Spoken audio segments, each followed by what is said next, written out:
Bonjour à tous et bienvenue dans Clap Clap. L'émission cinéma de Radio Londres.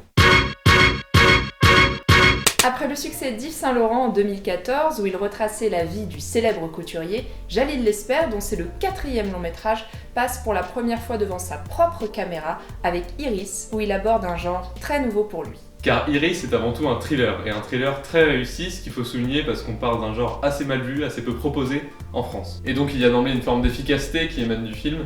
La photographie est assez sombre, il y a des regards en coin, il y a des fronçages de sourcils, il y a beaucoup d'espace entre chacune des lignes de dialogue. Tout ça est bien sûr loin d'être inédit, mais en même temps produit les faire chercher, c'est-à-dire instaurer une forme de crispation, une forme de tension dans l'atmosphère. Côté interprétation, Charlotte Lebon, qui avait déjà tourné sous la direction de Jalil Lesper dans Yves Saint Laurent, nous bluffe par sa beauté bien entendu, mais surtout par sa fragilité. Car c'est cette prétendue fragilité qu'elle va utiliser comme une arme, une force pour au final se révéler comme la plus stratège des 3 personnages principaux. Jalil Lesper, lui, est un habitué des plateaux de cinéma et il nous prouve ici qu'il peut réussir à la fois un bon film et une bonne interprétation. Romain Duris, enfin, confirme son statut d'acteur bankable, certes car il s'adapte à tous les rôles, mais il nous prouve surtout qu'il est un excellent comédien car on parvient à exprimer de l'empathie pour son personnage. L'alchimie particulière qui se dégage avec Charlotte Lebon est fantastique, on avait déjà pu la constater dans L'écume des jours en 2013. Le seul bémol qu'on pourrait reprocher au film, c'est la représentation quelque peu caricaturale de la police avec Camille Cotin qui brandit son arme comme dans une série américaine.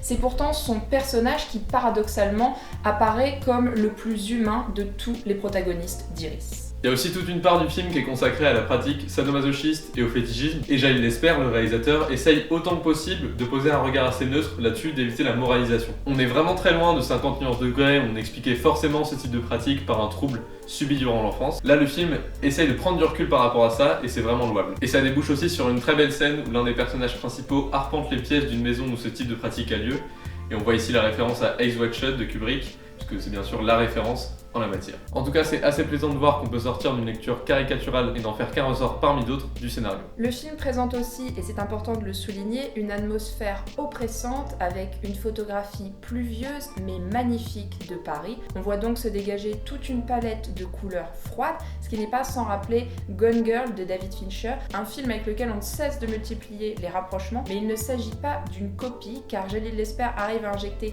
un rythme et une émotion qui lui sont propres. On voit donc toute une nuance de couleurs. Les fleurs d'iris, d'ailleurs, symbolisent notamment les couleurs de l'arc-en-ciel et donc différents états émotionnels, de l'amour à la passion.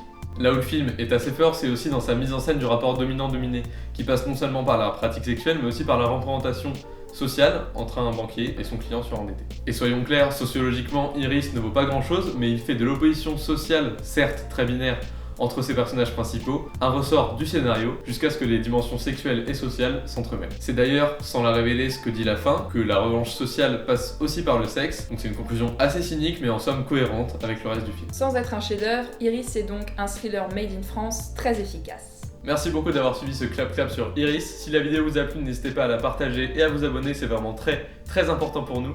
Et comme d'habitude, vous pouvez suivre notre actualité sur les Facebook et Twitter de Radio Londres.